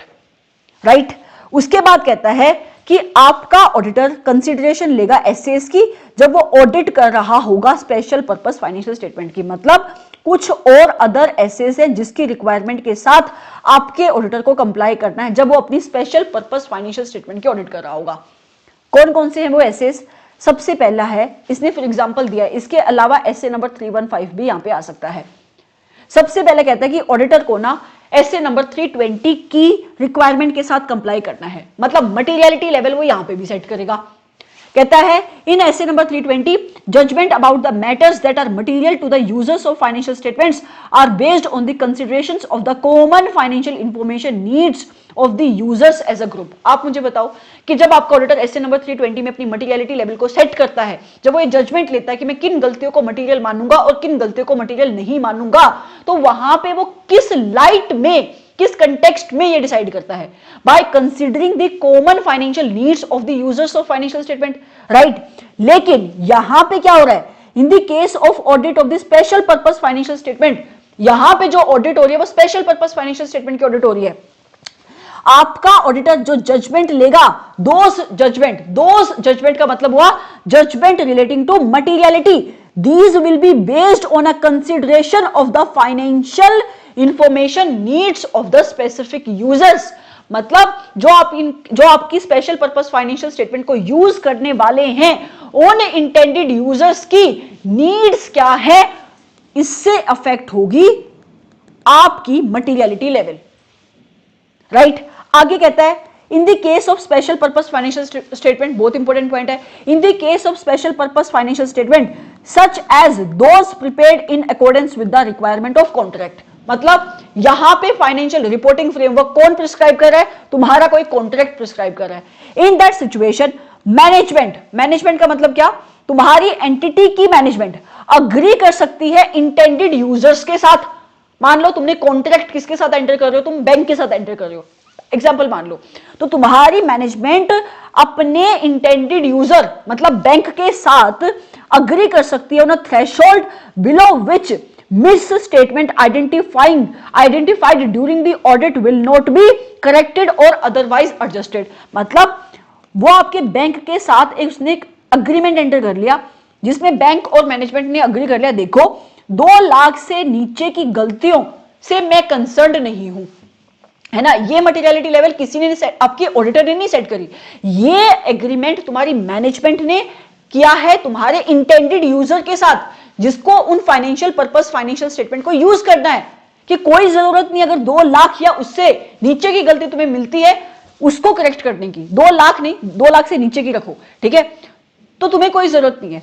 तो उस केस में स्टैंडर्ड क्या कहता है, ऑडिटर की रिस्पॉन्सिबिलिटी क्या लगाता है, ये सुनो, the existence of such threshold, कि तुमने ऐसी कोई थ्रेशोल्ड फिक्स कर ली है, it does not relieve the auditor from the requirement to determine the materiality as per SA number 320। Standard ने क्लैरिफाई कर दिया कि ऑडिटर की रिस्पॉन्सिबिलिटी है कि एज पर एसए नंबर 320 उसको अपनी मटीरियलिटी लेवल को सेट करना है, तो उसको अपनी मटीरियलिटी लेवल को सेट करना पड़ेगा for the purpose of planning and performance of the audit of the special purpose financial statement. समझ में आई बात। आगे कहता है एक रिक्वायरमेंट यहां पे एसए नंबर 260 की भी तुम ले सकते हो, जो किसकी बात करता है, कम्युनिकेशन की विद टीसीडब्ल्यूजी। कहता है SA number 260 requires the auditor to determine the appropriate person within the entity's governance structure with whom to communicate. जब हमने एसए नंबर 260 कवर किया और हमने कम्युनिकेशन प्रोसेस को समझा, तो सबसे पहले मैंने क्या देखा था कि आप डिटरमाइन करोगे कि वो लोग हैं कौन जो टीसीडब्ल्यूजी का हिस्सा है। यही बात यहां पे लिखी है। कैसे नंबर 260 कहता है कि ऑडिटर को डिटरमाइन करना पड़ता है कि गवर्नेंस का रोल जो प्ले कर रहे हैं उसको कम्युनिकेशन किसको करनी है। एसए नंबर 260 नोट्स दैट, फिर से एसए नंबर 260 की बात कर रहा है, in some cases all of TCWG are involved in the managing of the entity. ये कौन सी सिचुएशन होती है जहां पे टीसीडब्ल्यूजी ही मैनेजमेंट है और मैनेजमेंट ही टीसीडब्ल्यूजी है, जो आपकी छोटी छोटी एंटिटीज होते हैं। इन that situation and the applications of communication requirement is modified to recognize this position। वो कहता है, और वहां पे तुमने देखा था कि नॉर्मली जो इंफॉर्मेशन तुम ऑलरेडी मैनेजमेंट को कम्युनिकेट कर चुके हो in the capacity of the role as the management, आपको सेम इंफॉर्मेशन टीसीडब्ल्यूजी को, मतलब वही लोग जो आपके टीसीडब्ल्यूजी का भी हिस्सा है, दोबारा से कम्युनिकेट करने की जरूरत नहीं है जब वो आपकी टीसीडब्ल्यूजी का रोल प्ले कर रहे होंगे, राइट। इसने बोला है and the application of communication requirement, की जो तुम्हारी कम्युनिकेशन रिक्वायरमेंट है जो एसए नंबर 260 लगाता है उसको तुम्हें मॉडिफाई करना पड़ेगा to recognise this position. Recognise this position का मतलब हुआ कि इस ऑर्गेनाइजेशन में टीसीडब्ल्यूजी ही मैनेजमेंट है और मैनेजमेंट ही टीसीडब्ल्यूजी है। और मैंने बताया भी तुम मॉडिफाई कैसे करोगे कि जो चीज तुम मैनेजमेंट को बता चुके हो उनकी मैनेजमेंट के रोल में सेम इंफॉर्मेशन को तुम्हें दोबारा से नहीं बताना है उन्हीं लोगों को जब वो गवर्नेंस का रोल प्ले कर रहे हैं। आगे कहता है ये इंपॉर्टेंट है, ये इंपॉर्टेंट है, ये इंपॉर्टेंट है, क्या, when a complete set of general purpose financial statement is also prepared by the entity. कहता है ये तो बात हो रही है स्पेशल पर्पस फाइनेंशियल स्टेटमेंट की, लेकिन जो तुम्हारी जनरल पर्पस फाइनेंशियल स्टेटमेंट है, मान लो उसकी ऑडिट भी तुम्हारा यही ऑडिटर कर रहा है, हाँ, और ये जो स्पेशल पर्पस फाइनेंशियल स्टेटमेंट है ये भी, इसकी ऑडिट भी तुम्हारा ही ऑडिटर कर रहा है। मतलब मिस्टर ए ही तुम्हारी एंटिटी की जनरल पर्पस फाइनेंशियल स्टेटमेंट की ऑडिट कर रहा है, जो complete set of financial statement है उसकी ऑडिट कर रहा है, और मिस्टर ए ही तुम्हारी स्पेशल पर्पस फाइनेंशियल स्टेटमेंट की ऑडिट कर रहा है। इन दैट केस ध्यान से सुनना क्या लिखा है, in that case people who are those persons who are responsible for the oversight of the preparations of the special purpose financial statement, जिन लोगों के पास रिस्पॉन्सिबिलिटी है कि उनको ओवरसाइट करना है, मतलब ये बात कर रहा है जो आपकी टीसीडब्ल्यूजी है in case of special purpose financial statement, हो सकता है it may not be the same as TCWG responsible for oversight of the preparations of general purpose financial statement। मतलब TCWG in case of general purpose financial statement may be different from the TCWG in case of special purpose financial statement। तो आपको accordingly decide करना पड़ेगा कि communication किस engagement में किसको करनी है, right? फिर आती है एसए नंबर 700 की रिक्वायरमेंट। ऑडिटर जब भी अपनी स्पेशल पर्पस फाइनेंशियल स्टेटमेंट का ओपिनियन बनाएगा तो उसको एसए नंबर 700 का भी कंप्लायंस करना है। तो स्टैंडर्ड कहता है when forming an opinion and reporting on the special purpose financial statement auditor shall apply the requirement of revised S A number 700। अभी तक तुम्हें कुछ मुश्किल लग रहा है स्टैंडर्ड के अंदर, कुछ भी मुश्किल नहीं है, राइट। आगे आती है कि डिस्क्रिप्शन क्या देगा। अब बात आ गई रिपोर्टिंग की, मतलब परफॉर्मेंस होगी खत्म, परफॉर्मेंस होगी खत्म। अब बात आ गई फाइनेंशियल रिपोर्टिंग फ्रेमवर्क कि तुम्हें डिस्क्रिप्शन कैसे देनी है अपनी, कहां पे, ऑडिट रिपोर्ट के अंदर डिस्क्रिप्शन कैसे देनी है। तो स्टैंडर्ड कहता है, ध्यान से सुनो, SA 700 रिक्वायर्स द ऑडिटर कि तेरे को इवेलुएट करना है whether financial statement adequately refer to or describe the applicable financial reporting framework. हमने पढ़ा नहीं था कि जिस फाइनेंशियल रिपोर्टिंग फ्रेमवर्क को यूज करके तुम्हारी एंटिटी ने अपनी फाइनेंशियल स्टेटमेंट बनाई है, तुम्हारा एसए नंबर 700 कहता है तुम देखना कि तुम्हारी फाइनेंशियल स्टेटमेंट एडुकेटली डिस्क्राइब कर रही है कि भाई हाँ मैंने अपनी फाइनेंशियल स्टेटमेंट एएस के हिसाब से बनाई है, इंडियस के हिसाब से बनाई है। आगे इन केस अगर फाइनेंशियल स्टेटमेंट तुम्हारी एंटिटी ने बनाई है, वो कैसे बनाई है, प्रोविजंस ऑफ अ कॉन्ट्रैक्ट, जो अभी हमने ऊपर देखा एग्जांपल्स की, हाँ तुम्हारी एंटिटी कॉन्ट्रैक्ट को भी अपना फाइनेंशियल रिपोर्टिंग फ्रेमवर्क कह सकती है। द ऑडिटर शैल इवेलुएट, वहां पे ऑडिटर को इवेलुएट करना पड़ेगा क्या, that the financial statement adequately describe करती है अगर कोई कॉन्ट्रैक्ट की सिग्निफिकेंट इंटरप्रिटेशन है जिसके ऊपर तुम्हारी फाइनेंशियल स्टेटमेंट बेस्ड है। सिंपल सी बात कह रहा है कि ऑडिटर अपनी रिपोर्ट जब बनाएगा, वो जब डिस्क्रिप्शन देगा तो वो बताएगा कि मैनेजमेंट ने जिस फाइनेंशियल रिपोर्टिंग फ्रेमवर्क को यूज करके अपनी फाइनेंशियल स्टेटमेंट बनाई हुई है, क्या मैनेजमेंट ने उस एप्लीकेबल फाइनेंशियल रिपोर्टिंग फ्रेमवर्क को एडुकेटली अपनी फाइनेंशियल स्टेटमेंट में डिस्क्राइब किया हुआ है, आइडेंटिफाई किया हुआ है। अगर फाइनेंशियल रिपोर्टिंग फ्रेमवर्क तुम्हारा कोई कॉन्ट्रैक्ट से ड्राइव हो रहा है तो क्या उस कॉन्ट्रैक्ट में कोई स्पेसिफिक सिग्निफिकेंट इंटरप्रिटेशन थी, तो क्या तुम्हारी मैनेजमेंट ने उसको भी एडुकेटली डिस्क्राइब किया है अपनी फाइनेंशियल स्टेटमेंट के अंदर या नहीं। आगे कहता है फॉर्म एंड कंटेंट क्या होगा ऑडिटर की रिपोर्ट का, कौन से सिचुएशन में, जहां पे ये स्पेशल पर्पस फाइनेंशियल स्टेटमेंट है। देन स्टैंडर्ड कहता है ऑडिटर रिपोर्ट जो बनाएगा on the special purpose financial statement, वो डिस्क्राइब करेगा कि किस पर्पस के लिए इन फाइनेंशियल स्टेटमेंट को बनाया जा रहा है। कोई ना कोई तो तुम्हारी पर्पस होगी ना, जैसे कि अभी लोन लेने जा रहे थे तो पर्पस क्या है, एंड जहां पे जरूरत पड़ती है उसको लगता है कि मुझे इंटेंडेड यूजर भी बताना चाहिए, तो हमारे सिचुएशन में बैंकर तुम्हारा इंटेंडेड यूजर्स है, और वो रेफर करेगा अ नोट, मतलब या तो अपनी फाइनेंशियल अपनी रिपोर्ट के अंदर बताएगा कि ये मेरे यूजर्स है, ये इसकी पर्पस है, या वो स्पेशल पर्पस फाइनेंशियल स्टेटमेंट का अंदर तुम्हारी मैनेजमेंट ने जहां पे पर्पस को डिफाइन किया हुआ, अपने यूजर्स को डिफाइन किया हुआ है, उस नोट की रेफरेंस दे देगा अपनी ऑडिट रिपोर्ट के अंदर कि जाओ तुम्हारी एंटिटी के इस नोट्स टू अकाउंट में तुम ढूंढ सकते हो कि यूजर्स कौन है ना। आगे कहता है if the management has a choice, अगर आपकी मैनेजमेंट के पास चॉइस है कि वो अपना फाइनेंशियल रिपोर्टिंग फ्रेमवर्क जो यूज करेगी किसमें, for the preparation of the financial statement, वो खुद चूज कर सकती है, मतलब अपना अकॉर्डिंग अपनी फाइनेंशियल स्टेटमेंट बना सकती है।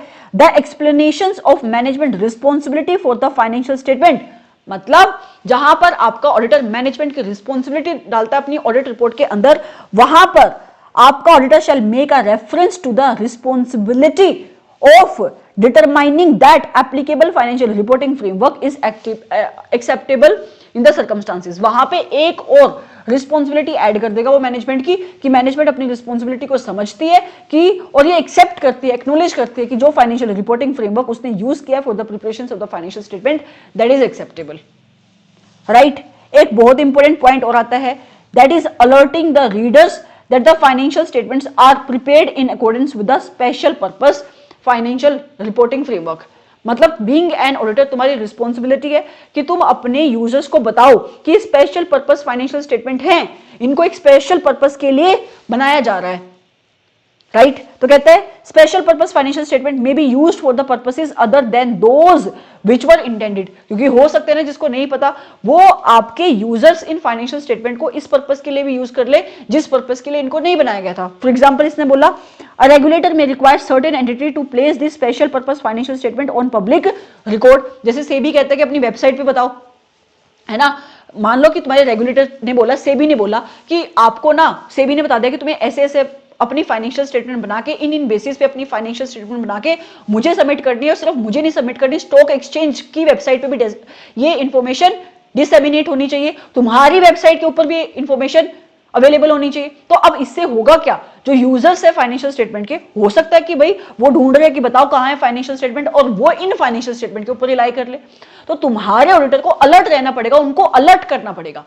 कहता है टू अवॉइड द मिसअंडरस्टैंडिंग, ऐसी कोई मिसअंडरस्टैंडिंग ना हो, ऑडिटर को अलर्ट करना पड़ेगा कि जो यूजर्स हैं रिपोर्ट के, right, that the financial statement are prepared, उनको बताना पड़ेगा कि तुम्हारी ये जो फाइनेंशियल स्टेटमेंट है उनको स्पेशल पर्पस फ्रेमवर्क के अकॉर्डिंग बनाया गया है और ये किसी और पर्पस के लिए सुटेबल ना हो।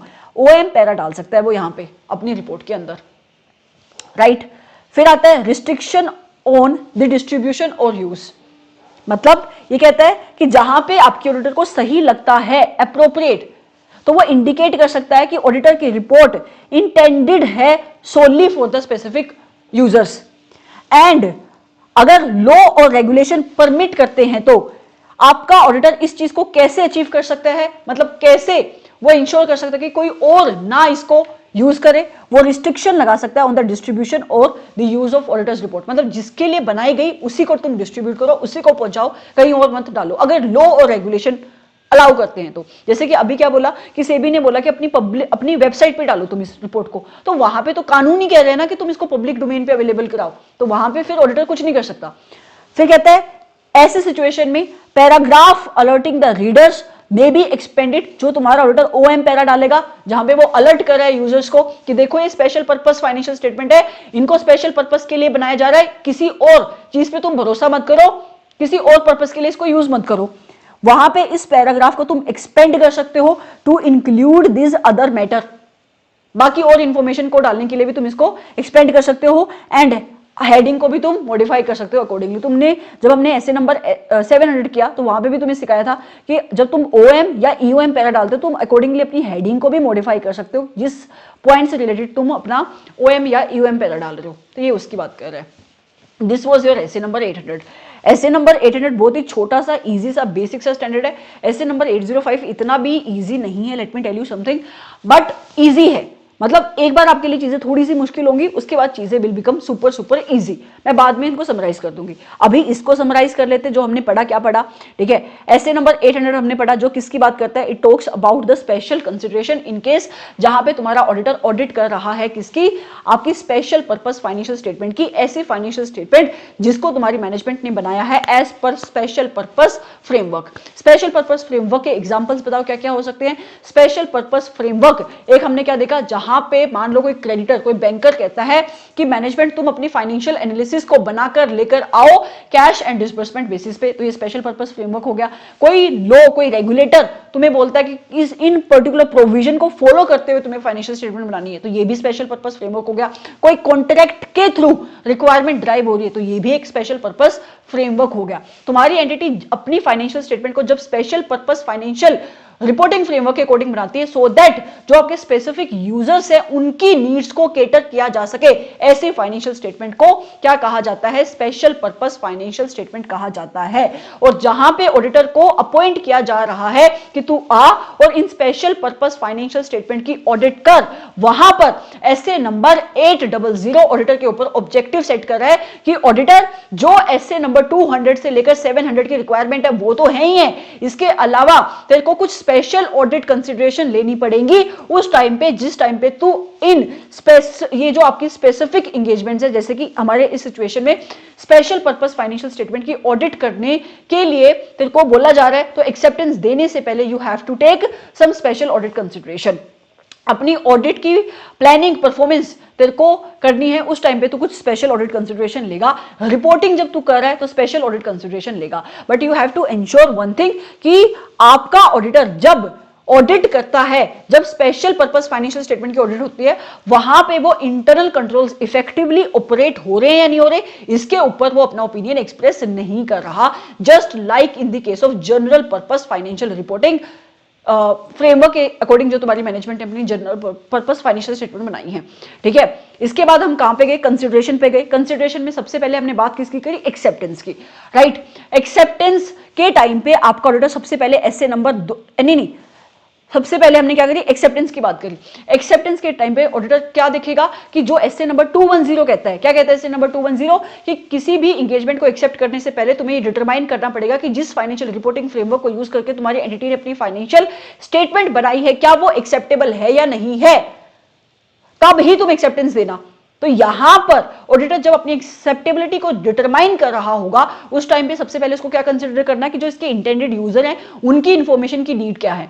दूसरा, अगर तुम्हारी मैनेजमेंट ने जिस फाइनेंशियल रिपोर्टिंग फ्रेमवर्क को यूज किया है अपनी फाइनेंशियल स्टेटमेंट बनाने के लिए, वो फाइनेंशियल रिपोर्टिंग फ्रेमवर्क किसने प्रिस्क्राइब किया है, किसी स्टैंडर्ड सेटिंग ऑर्गेनाइजेशन ने प्रिस्क्राइब किया है, तो ऐसे फाइनेंशियल रिपोर्टिंग फ्रेमवर्क को एक्सेप्टेबल तब ही बोला जाएगा अगर ये स्टैंडर्ड सेटिंग ऑर्गेनाइजेशन एक ट्रांसपेरेंट और एक डेलिब्रेट प्रोसेस को फॉलो कर रही है। तो जहां पे कोई कानून, कोई लॉ रेगुलेशन प्रिस्क्राइब करता है कि आपको किस फाइनेंशियल रिपोर्टिंग फ्रेमवर्क को यूज करना चाहिए, है ना। तो उस पर्टिकुलर सिचुएशन में अगर तुम्हारे मैनेजमेंट ने उस कानून की रिक्वायरमेंट के साथ कंप्लाई करते हुए अपनी फाइनेंशियल स्टेटमेंट को बनाया है तो उसको एक्सेप्टेबल बोला जाएगा, अनलेस कॉन्ट्ररी कुछ ऐसे एविडेंसेस एग्जिस्ट करे जिसको आप कह सकते हो कि नहीं, मेरा फाइनेंशियल रिपोर्टिंग फ्रेमवर्क एक्सेप्टेबल नहीं है। अगर तुम्हारा financial reporting standards are supplemented by any law और रेगुलेशन, तो वहां पे तुम्हारे ऑडिटर को डिटरमाइन करना पड़ेगा कि क्या कोई कॉन्फ्लिक्ट एग्जिस्ट कर रहा है लॉ और रेगुलेशन की एडिशनल रिक्वायरमेंट और तुम्हारे स्टैंडर्ड की रिक्वायरमेंट के बीच में। अगर कॉन्फ्लिक्ट एग्जिस्ट कर रहा है तो वो एक्सेप्ट नहीं कर सकता, उसको कोशिश करनी है कि क्या इस कॉन्फ्लिक्ट को रिजोल्व किया जा सकता है थ्रू एडिशनल डिस्क्लोजर और नॉट। सिमिलर पॉइंट ऐसे नंबर 210 जब हमने कवर किया वहां पे भी देखा था, राइट। इसके बाद जहां पर फाइनेंशियल रिपोर्टिंग फ्रेमवर्क तुम्हारा कॉन्ट्रैक्ट से ड्राइव हो रहा है या फिर जो आपके नॉन स्टैंडर्ड सोर्सेज है वहां से ड्राइव हो रहा है, तो उस पर्टिकुलर सिचुएशन में ऑडिटर आपके इस फाइनेंशियल रिपोर्टिंग फ्रेमवर्क को एक्सेप्टेबल तब ही बोलेगा, only in a situation when auditor को लगता है कि ये फाइनेंशियल रिपोर्टिंग फ्रेमवर्क उन्हीं कैरेक्टरिस्टिक्स को एग्जिबिट कर रहा है which are exhibited by the financial reporting framework as determined to be acceptable under SA number 210।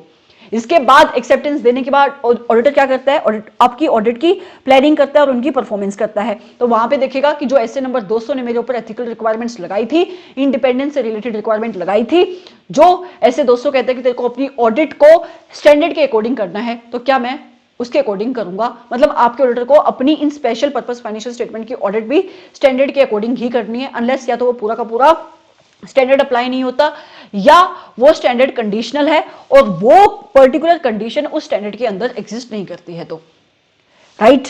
उसके बाद आता है आपका एक और स्टैंडर्ड की एप्लीकेबिलिटी जो आपके ऑडिटर को देखनी है, दैट इज एसए नंबर 320। यहां पे भी ऑडिटर की रिस्पॉन्सिबिलिटी है कि जब वो अपनी स्पेशल पर्पस फाइनेंशियल स्टेटमेंट की ऑडिट करेगा तो उसको एसए नंबर 320 के अकॉर्डिंग अपनी मटेरियलिटी लेवल को सेट करना है। यहां पे एक स्पेसिफिक पॉइंट हमने क्या देखा कि हो सकता है कि तुम्हारी मैनेजमेंट ने एक लोअर लेवल ऑफ मटेरियलिटी को सेट कर लिया हो, किसके साथ, अपनी इंटेंडेड पार्टी के साथ, बट ऑडिटर को इससे कोई लेना देना नहीं है। ऑडिटर को अपनी ऑडिट के लिए अपनी मटेरियलिटी लेवल को सेट करना पड़ेगा और उसको कम्युनिकेशन भी करनी पड़ेगी as per SA number 260। Determine करना पड़ेगा कि मेरी टीसीडब्ल्यूजी कौन है in case of special purpose financial statement, right. जब अपना ओपिनियन देगा, ओपिनियन कैसे देगा, एज पर एसए नंबर 700 अपना ओपिनियन एक्सप्रेस करेगा। डिस्क्रिप्शन क्या देखेगा वो कि मैनेजमेंट ने क्या एडुकेटली डिस्क्राइब किया है अपनी फाइनेंशियल स्टेटमेंट के अंदर कि उसने किस फाइनेंशियल रिपोर्टिंग फ्रेमवर्क को यूज करके अपनी फाइनेंशियल स्टेटमेंट बनाई है। जहां पे फाइनेंशियल रिपोर्टिंग फ्रेमवर्क कॉन्ट्रैक्ट से ड्राइव हो रहा है वहां पे तुम्हारी मैनेजमेंट ने क्या अगर कोई एडिशनल इंटरप्रिटेशन देनी चाहिए थी कॉन्ट्रैक्ट से रिलेटेड, वो इंटरप्रिटेशन उसने डिस्क्राइब करी या नहीं करी, तो ये तुम्हारा पूरा का पूरा एसए नंबर 700 है। इसके बाद वो रिपोर्टिंग वाले पॉइंट है, राइट। हाँ, एक और रहेगा, अलर्ट करेगा अपने यूजर्स को कि देखो ये स्पेशल पर्पस फाइनेंशियल स्टेटमेंट है, ये जनरल पर्पस फाइनेंशियल स्टेटमेंट नहीं है, ये स्पेशल पर्पस के लिए ही यूज की जा सकती है। Okay, so this was your entire S A number 800। बहुत ही सिंपल है, बहुत ही इजी है। अब नेक्स्ट पार्ट में we will be covering SA number 805। Bye bye, मतलब नोट बाय, अगला लेक्चर देखो।